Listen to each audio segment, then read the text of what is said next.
Hi everybody, I'm Kaluka. Recently I started a series of videos analyzing competitive Apex, and I thought today I would talk about one of the more controversial parts of competitive Apex, the Kraber.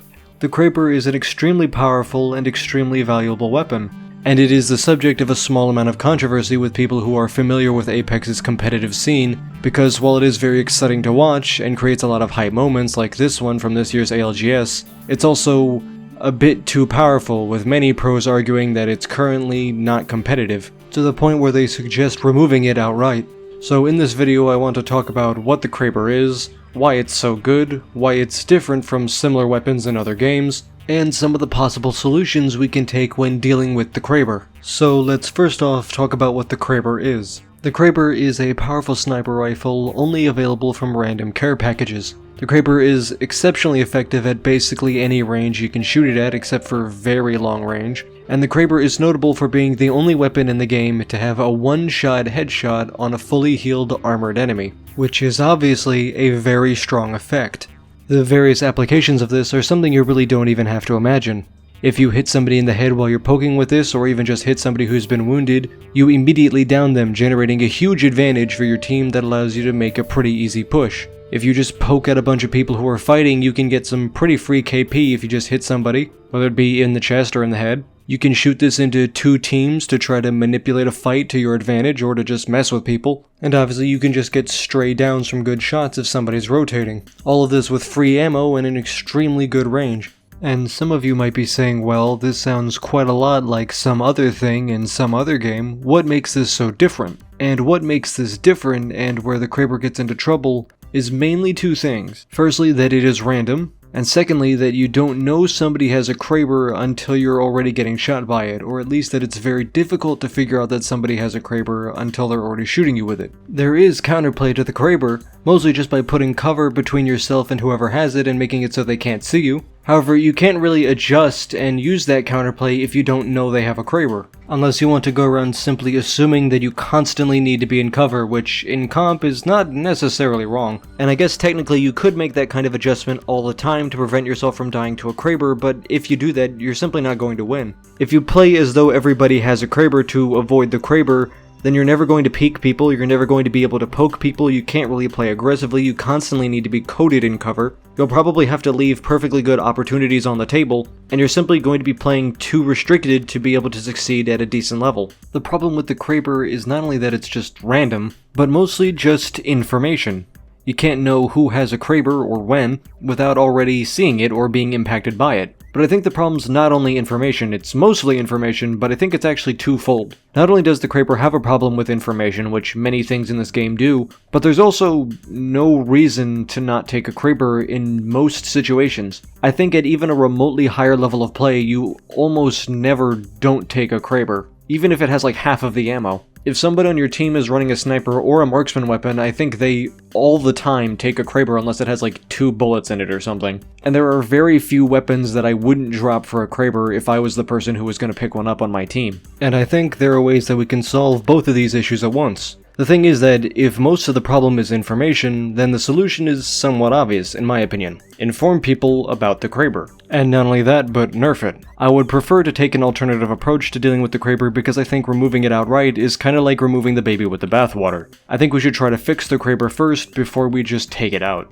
Because the Kraber is really cool, it has a lot of cool counterplay, but you just don't get to that counterplay, and also the Kraber is just too easy to use in my opinion. With 4 bullets in the magazine and 8 in reserve, it's possible that a player could kill 4 squads with the Kraber.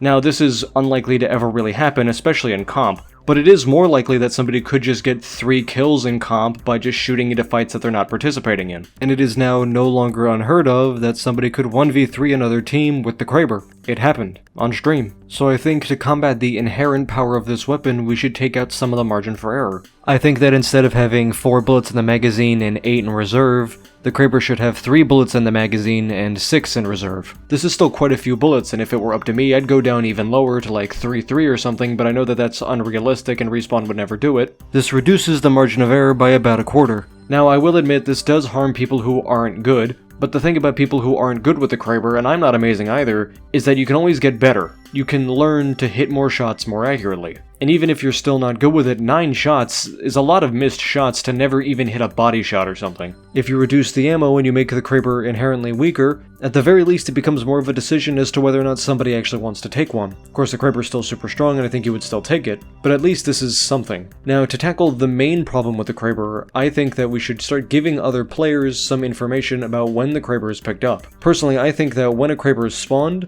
when it's picked up, and maybe even who picks it up, should be told and announced in the game. Even show the people who picked it up on that giant billboard all over the game that does effectively nothing except give crypto something to click on. Have the announcer say that somebody picked up the Kraber. And if it were up to me, I would even go as far as to say that maybe you should tell other players the vague location of where a Kraber team is. Never their exact location, of course, just some kind of wide circle on the map that vaguely is around where they are.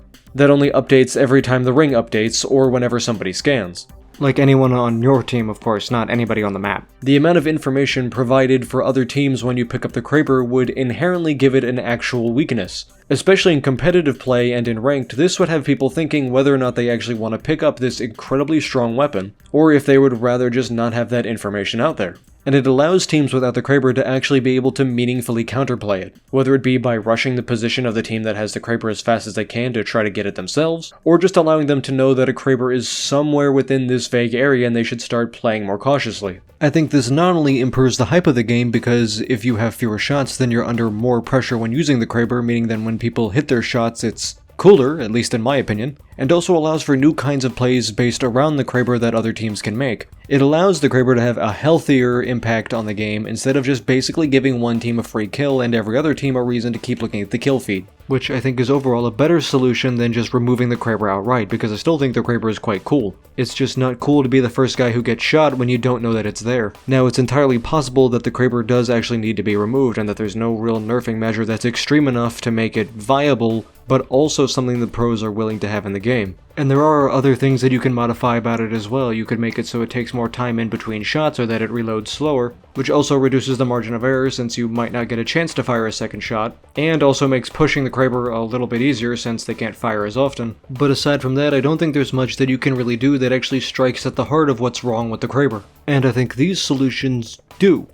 Personally, if it were up to me, I would go a little further. I would go as far as to say that maybe players should just know what's going to be in each care package, or at least know some of the highlighted items that are going to be in different rounds of care packages. For example, the second round of care packages, you could say, oh, there's going to be 2 purple shields and a red weapon, or even be specific and say, the alternator, which would at least make it so care packages aren't a push for a dangerous and disappointing reward.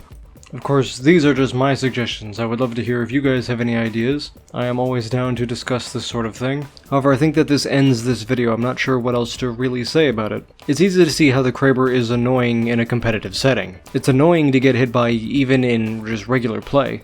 It'll be interesting to see if or what solutions are employed to deal with the charge rifle, and maybe even the Kraber if they're failing it. And I am hoping that they do something. Anyway, that's all for me. Thank you for watching. If you'd like to watch another video of mine, I made one about Gibraltar's pick rate in comp and why I don't think he necessarily needs nerfs as much as he needs just alternatives. And if you like this kind of video and would like to see more of them, I'll be making more of them as time goes on, so make sure to hit subscribe. See you later.